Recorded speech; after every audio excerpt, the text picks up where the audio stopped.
From Kansas State University, this is Agriculture Today. Eric Atkinson with you. Here's what's ahead. Over from Washburn University, Roger McEowen will go over a pair of recent court decisions of considerable interest to Kansas agriculture, he tells us. One addressed a dispute between a senior and junior water right holder here in Kansas, and the other a ruling recently on an Iowa law which made it illegal to defame a confined livestock operation by gaining access to that operation under false pretenses. On this week's Cattle Chat podcast from the Beef Cattle Institute at K-State, Brad White, Bob Larson, and Dustin Pendell will talk about identifying calving problems as they're happening, among other things. And awaiting with another Stop, Look, and Listen, K-State's Gus Vanderhoeven. All that here on this Agriculture Today. Agricultural producers, landowners, and creditors, you have a partner in your legal and financial needs. Kansas Agricultural Mediation Services offers reliable, trusted information and guidance. Whether you need advice for ag credit concerns or are transitioning your operation to the next owner, Kansas Agricultural Mediation Services can assist you in making sound decisions for your business. To learn more, call 800-321-3276 or visit us online.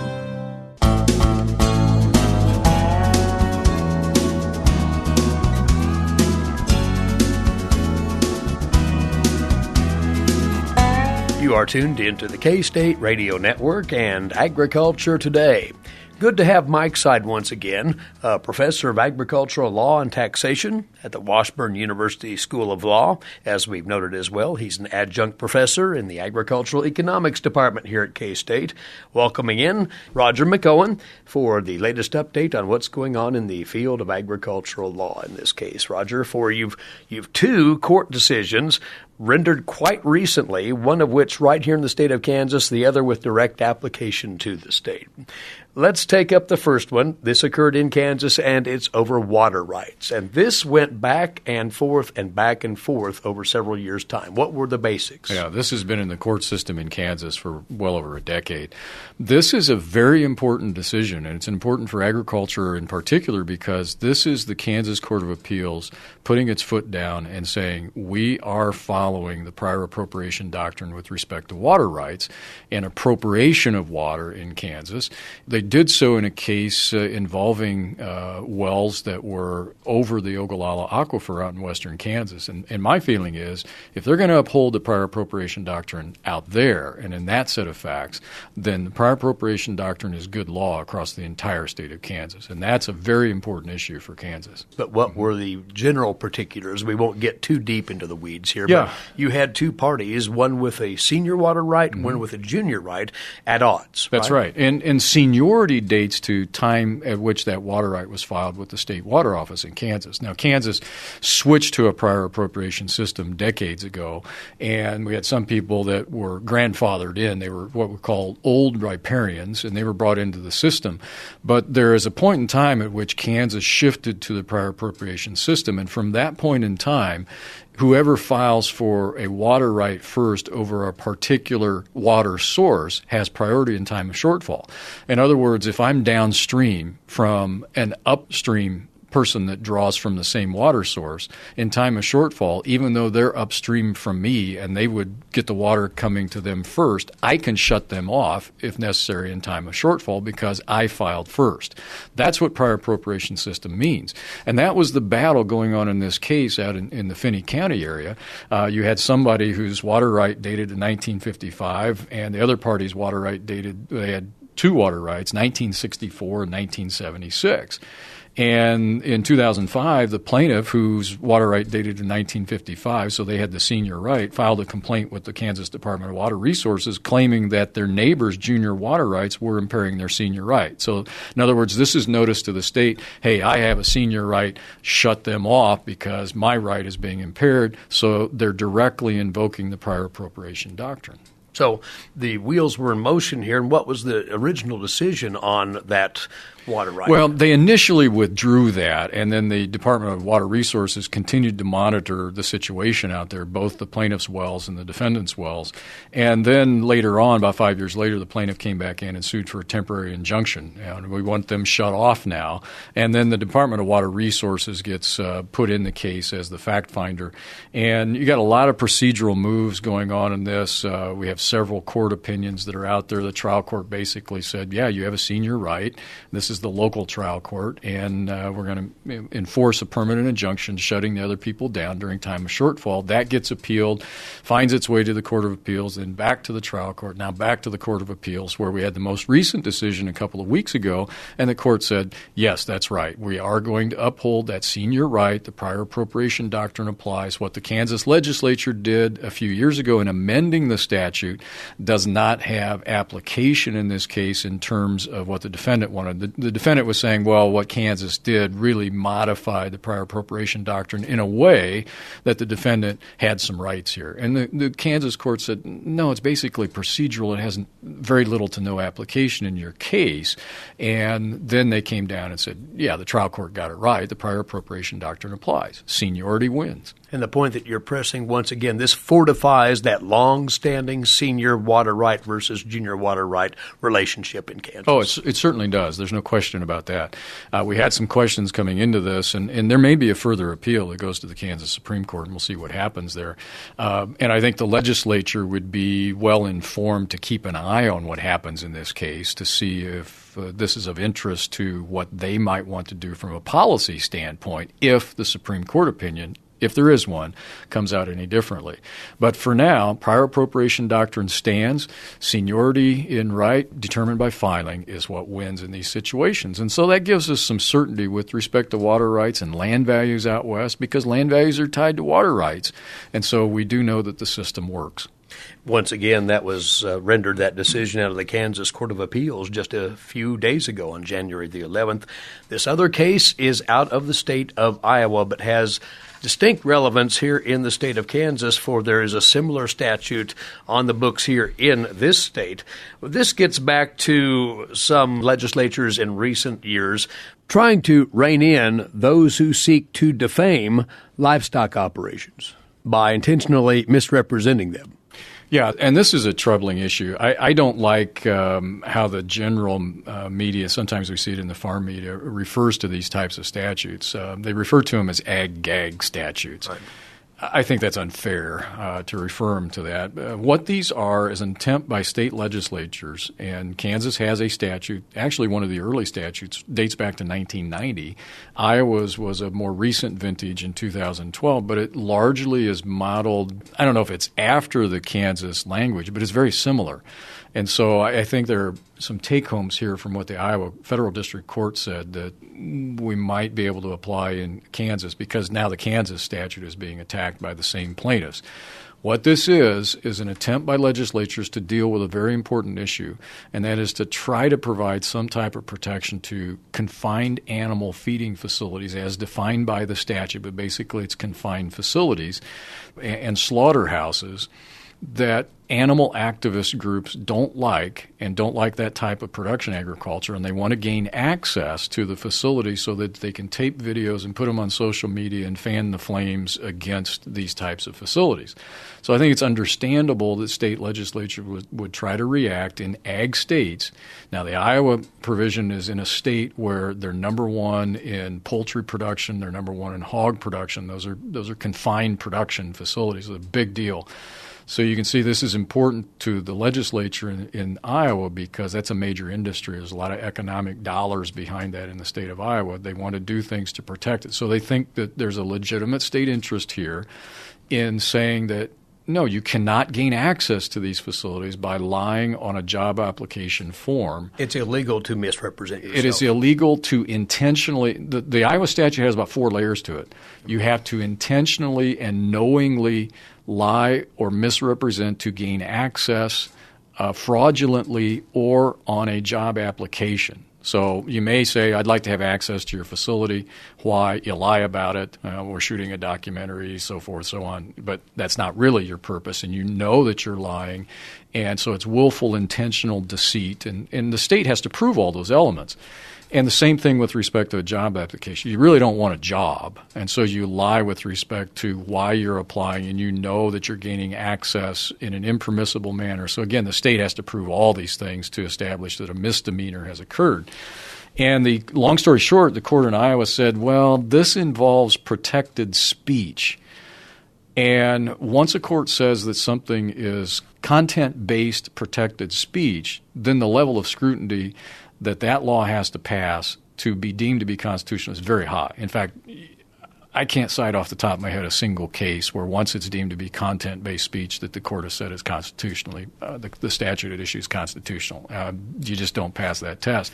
And the court here said, state, you've got other means, trespass laws and so forth, to protect these facilities. Those are on the books. You really can't do this. This law is unconstitutional as content-based speech. You're trying to get at specific content of speech, and you can't do that. I have a hard time with that. That makes it very difficult, if not impossible, for state legislatures to try to provide protections for these facilities against groups whose expressed purpose is to put them out of business. That's the really troubling thing here. And they're very open about that on social media and the things that they say. They don't like that type of production agriculture. So the issue for policymakers is then what can we do, if anything, to provide any type of protection? And can anything be done, practically speaking?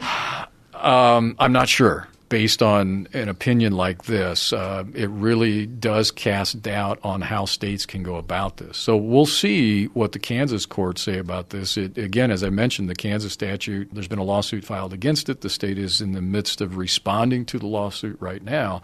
And so that's going to unwind in 2019 and probably on into 2020, and we'll see what happens. But Idaho's statute has been attacked. Part of it has been upheld and affirmed by the Ninth Circuit. Part of it has been deemed unconstitutional. The Utah statute has been challenged. That's been found unconstitutional. So there are a number of ag states where this is really important, and they have these types of video surveillance laws that are out there. A big deal unfurling for our livestock sector in the state of Kansas. As always, Roger, we appreciate your insight on these matters, and we'll have you back in a couple of weeks. Thanks for stopping over. Thank you, Eric. Roger McEowen is a professor of agricultural law and taxation at the Washburn University School of Law, and he's with us regularly to talk about the latest goings-on in the field of agricultural law and taxation here on Agriculture Today. Agriculture and food systems are the main drivers of the Kansas economy, but must be improved in order to feed the world's growing population. How are we going to do so? Reduce food loss, find ways to preserve grasslands, and help families stretch their dollars. Global food systems is one of the 5 grand challenges K-State Research and Extension is addressing. To learn more, visit www.ksre.ksu.edu.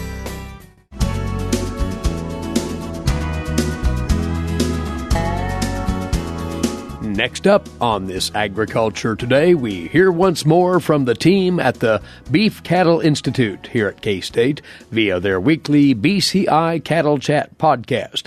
K-State veterinarians Bob Larson and Brad White, along with livestock economist Dustin Pendell, are aboard this time, and their comments largely attuned to beef calving time and knowing when to provide calving assistance. Here's Brad.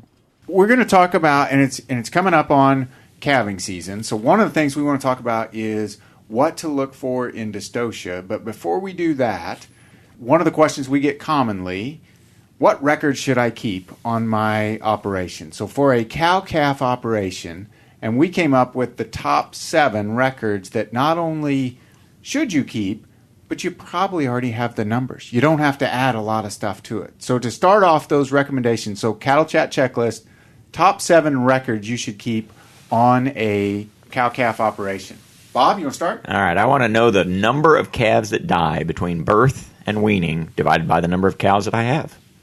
Okay. Number 6, the length of the breeding season.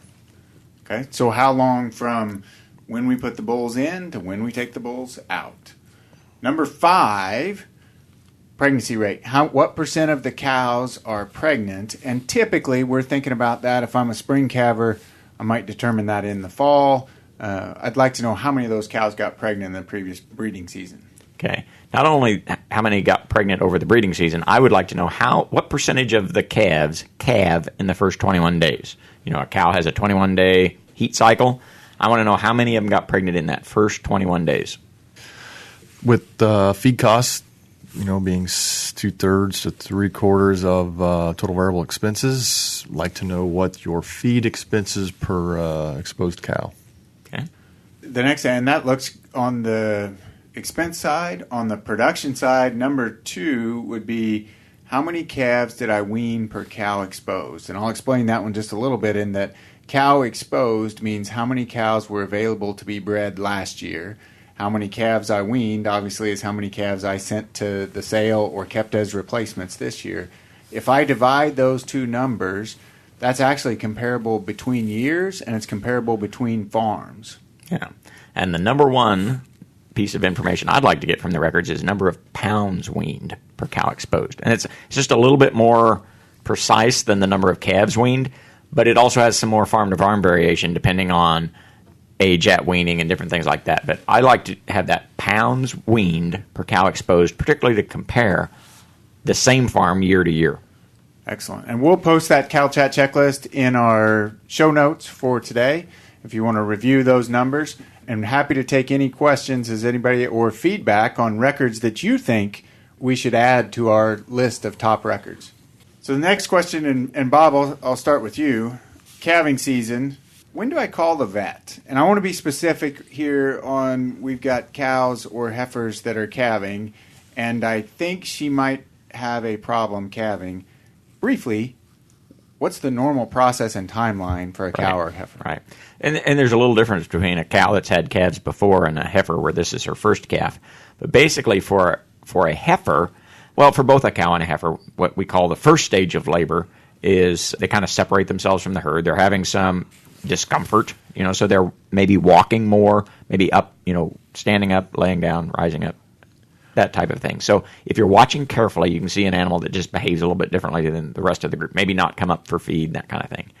And for a heifer, that can happen, maybe at least 4 hours before she starts calving, and sometimes more, depending on the heifer. For a cow, we typically say, the textbook would say maybe a couple of hours, but there are some cows that it's almost really quick. It's almost nothing. Yeah, it's almost zero. And at that time, don't call the veterinarian. They're just uncomfortable. They're just getting ready to start calving. But then once that calf really enters the birth canal, so the feet have entered up into the birth canal, their head, assuming that they're coming the right direction, then if they don't make progress, so if you see feet, you see nose, you see anything, and you come back half an hour later, 45 minutes later, and you're really not making progress, I don't know if I'd call the vet yet, but that would be time to start really paying attention. When would you? So if there's feed out, no progress, should I call the vet in an hour, 15 minutes? I'm going to answer that by, it depends a lot on the producer's experience with helping with calving. If you have quite a bit of experience, I would get that animal into a head catcher, halter, and tie him up. Either way, it's time to do that. Yep. And yes, time to do that. And just evaluate. So you put your sleeve on, put some lube on, reach in there and see if you feel any problems. And someone with experience, that's the first step. With less experience, then you move quicker to calling the veterinarian. But for either someone that's experienced or not, the rule of thumb that I've been taught and that I really like is a cow should be making progress. If she's moving along so the feet are farther out than they were 15 minutes ago, that's good. And as soon as it stops, as soon as you stop seeing progress, or if I'm trying to assist and I'm not making any progress, 10, 20 minutes or so, depending on if I'm helping, 15 to 20 minutes of no progress, I'm starting to think it's time to call the veterinarian. So and today, I think set a timer on your phone, because if you're working, you feel like it's just right around the corner. Mm-hmm. Well, it's coming now. Really try to stick to those. And there's a couple reasons that I like your guideline of 15 minutes. So a foot's out, 15 minutes later, there should be more out. Foot, yeah, more leg. More foot, more leg. Starting to see the nose. It's okay if the calf's not out, but she's making progress. Every 15 minutes, I'm willing to let her go. The same when I'm helping to intervene. So if I don't make progress in 15 minutes, I need to find someone to help me get this done. And I think both of those relatively strict because the whole process should normally take how long? So if she has it on her own from the time the feet come out till the time the calf comes out, how long should that normally be? You know, for an adult cow, you're talking, again, probably at the short end, 15 minutes. Yeah. At the long end, you know, maybe an hour. But in a heifer, you know, double that, or at least on the short end. Bit. Yeah. Yeah. So you would expect once the feet come out, the heifer might be a little longer than a cow, but not necessarily a lot. Not a lot. And when you said, though, earlier, heifer's longer, but that's really before she starts to have once the she calf starts come out. delivering, it's similar to a cow. Yeah. So most of the time when we say, hey, we might need to wait a little bit longer on the heifer, that does not mean when there's part of the calf showing. Right. That means... Then my 15-minute rule is the same for cows and heifers. Absolutely. It means the first part of that labor may be a little bit longer. So one of the quotes, so you said call for assistance from somebody that knows how to do this so you may call your vet, or if you're an experienced producer, you may take a shot.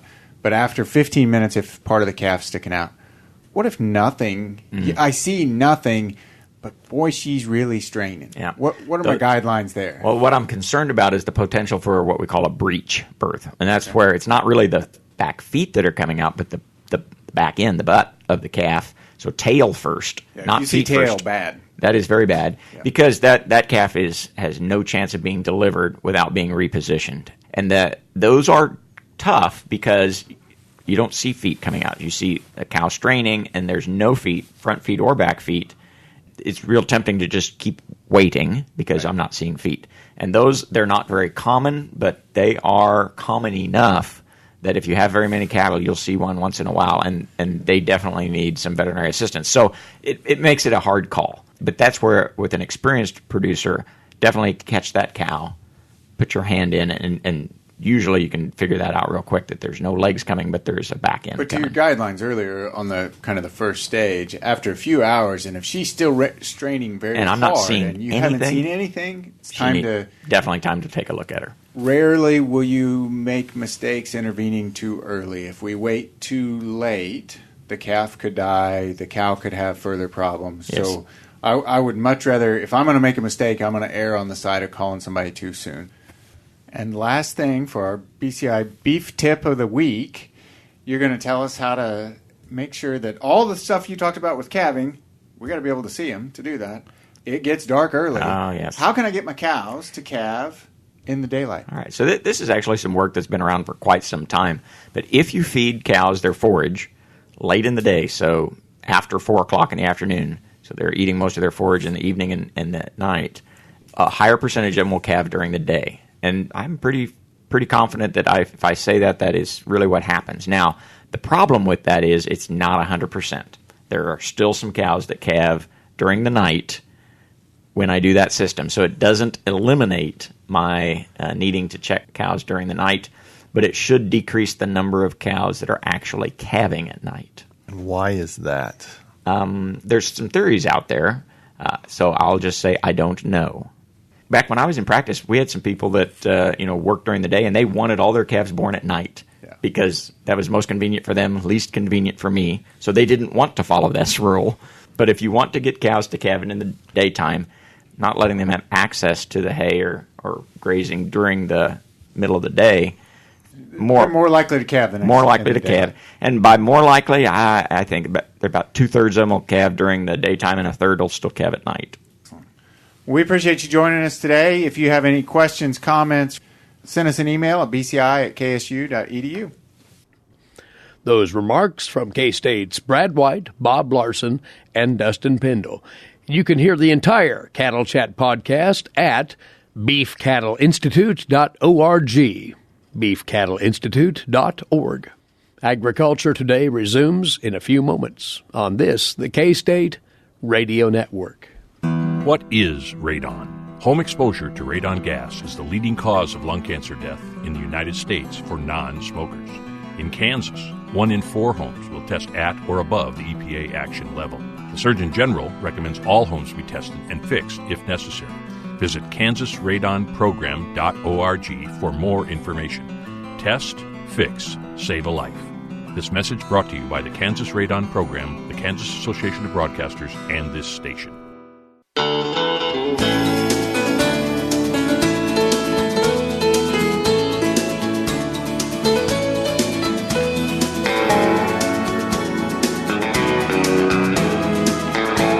Coming to you from the campus of Kansas State University, this is Agriculture Today. Eric Atkinson here. And next up for you, today's agricultural news headlines, courtesy in part of DTN. Well, the USDA will reopen all of its Farm Service Agency offices tomorrow to provide a longer list of services for producers. In that announcement yesterday, Agriculture Secretary Sonny Perdue said USDA will temporarily recall more than 9,700 FSA employees to operate offices. Those employees are not receiving pay, but the USDA notes that the president has already signed legislation that guarantees employees will receive all back pay missed during this lapse in funding. The USDA stated that for now, FSA offices will be open Monday through Friday, 8 in the morning to 4:30 in the afternoon for at least the next 2 weeks. Afterward, if the USDA has not received its authorized funding through congressional appropriation, the FSA will keep its offices open 3 days a week. That would be Tuesday through Thursday. Now, the USDA also announced the deadline for the Market Facilitation Program application being moved to February the 14th. Of course, that's the primary direct aid payment program to farmers and livestock producers whose commodity products were hit by the retaliatory trade tariffs.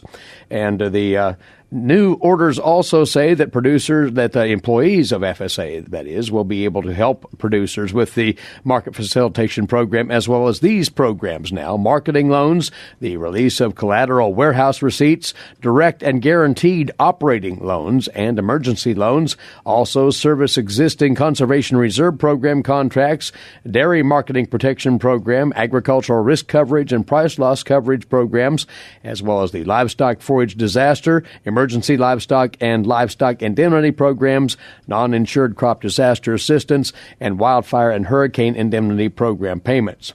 Some programs not available this go-round include new program sign-ups, including new Conservation Reserve Program contracts, new direct and guaranteed farm ownership loans, the Farm Storage Facility Loan Program, or new and in-process wildfire and hurricane indemnity program applications, as well as the Emergency Conservation Program.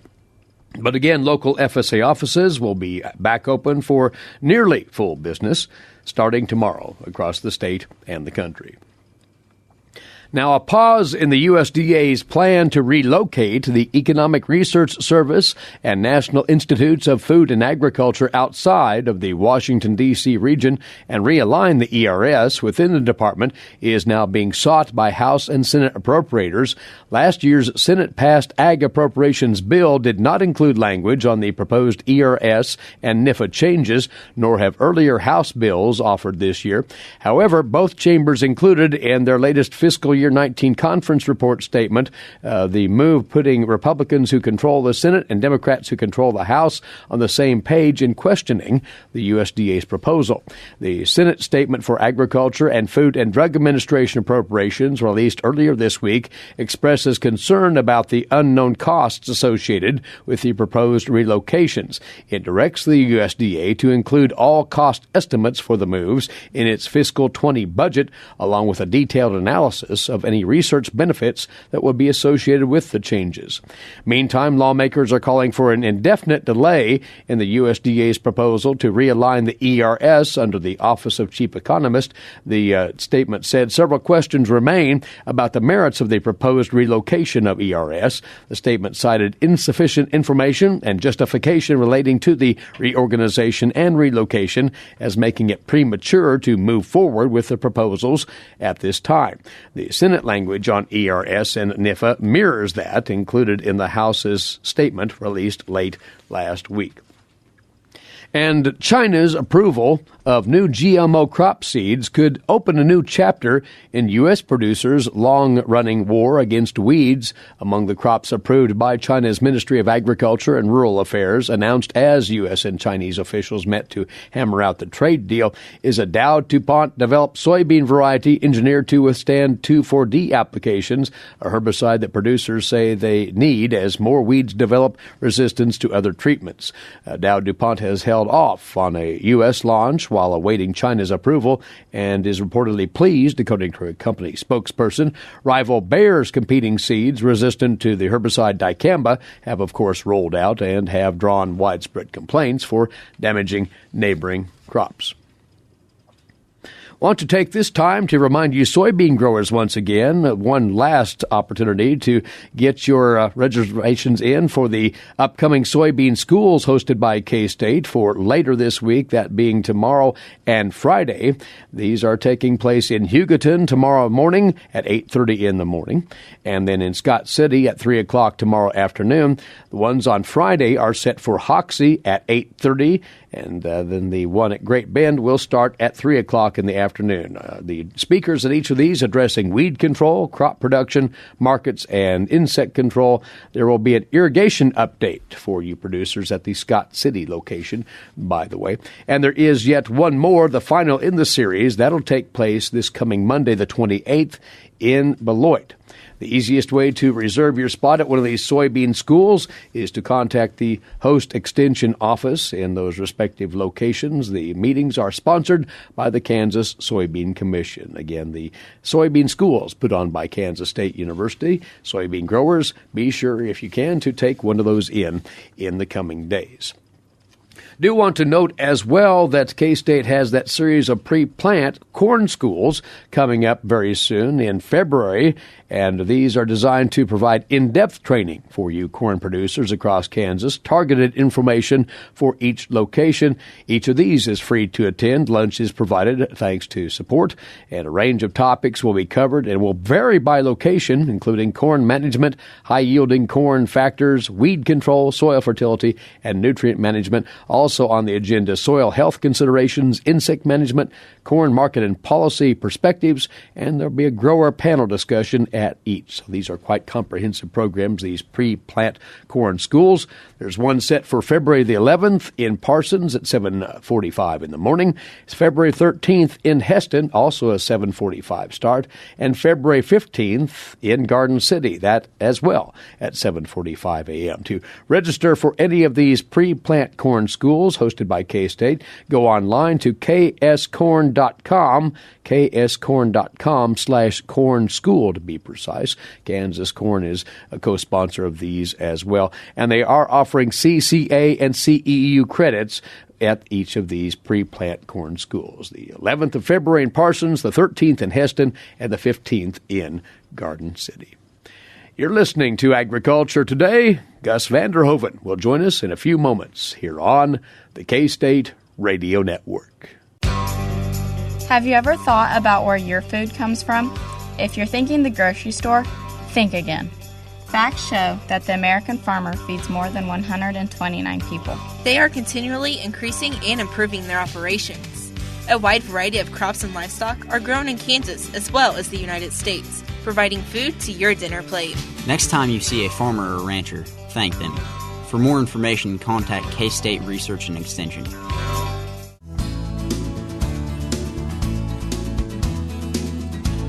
This is Agriculture Today. Stop, look, and listen. This is our state, Kansas. I hesitated, thinking, could I say that? That's Gus Vander Hoeven of Kansas State University with comment on life in rural Kansas. Some time ago, I sat at a cheerful gathering of friends and colleagues. The occasion was a retirement. I worked with her husband as a county agent, and she actually had been very helpful to me in her position. Great personality and very competent. So it was fun to attend the retirement get-together. On entering, I congratulate her husband that he now would have his good wife helping him with all the chores around the house, since she now would have the time. We bantered and laughed, friends among friends. It's at these gatherings one shares a table and talks, remembers. I shared at one time a table with a friend and colleague who, at a fundraiser, I encouraged by letting him set up the offer to bid a turkey hunt with him as guide on my property. I do not remember how high that bid ran, but some distinguished personalities bid on it. One, and I think had a very good day on the farm, or days. Even if they did not get a turkey, they should have enjoyed the outing, and my friend would have been the right guide for the event. I don't hunt, but as long as you eat and do not waste what you shoot, I don't have a problem. My wife does not like hunting at all. We didn't grow up with it. Sitting around the table, we reflected on that time of bidding, now many years ago. And as the conversation drifted to the beautiful land, I said, after a moment of hesitation, "You know, we have to love our land." I hesitated, thinking, could I say that? The word love is so often misunderstood or taken out of context. Anyway, I'd said it. They may have felt slightly uncomfortable with my outburst as it remained silent. Then my friend said, "You're still as passionate as you always were." I grinned. We changed the subject as we surely didn't want to get into the picture of politics while enjoying our fellowship at this occasion. But the fact remains, we should love the country, being a small piece we own, or the big USA. Where I know and I feel the love for my small piece of the Flint Hills, I at times am baffled by the big issues. I know others are, from a few comments when our table broke up and we each went our way, because it took a moment of silence at our table when I had made the statement, "We should love our land," that I have been pondering it myself again.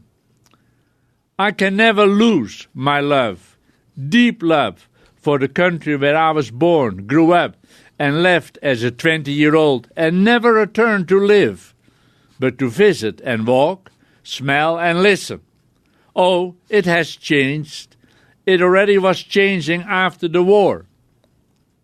But within the country, only 1/6 the size of Kansas, there are the places where I lived which holds the very special love of the sense of place one might feel, should feel, for the home property, farm or ranch, or maybe the village or town, and for that matter a city or part of it where one grew up. For me, the old square, its history, its old trees and storefronts all hold special meaning. Standing or walking there again and suddenly hearing the big church bells chime, the hours is special. The big heavy bells were stolen, taken down. Some were hidden during the war and chimed again when brought back after the war, if not already melted down for making bullets, and were again hung in place. Recently, while reading, I came across a paragraph where a young German soldier stationed at the coast of Normandy, France, expresses his disbelief that the American soldiers landing and pushing ashore would really shoot at him. Not just shoot, but shoot to kill. Kill him, the German who came to liberate the French. I read that paragraph a couple of times. I couldn't believe the innocence. I'm sarcastic here. Talking about indoctrination, brainwashing. That's not the kind of love for one's land I'm talking about. It does show that the feeling of home place and safety starts with children who play. Not play with all the electronic stuff, but outdoors. Maybe just hide and seek, exploring the home place, getting the sense of place. It is one of the reasons why city parks, open places, are important.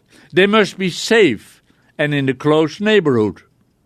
I know it all has changed since I grew up.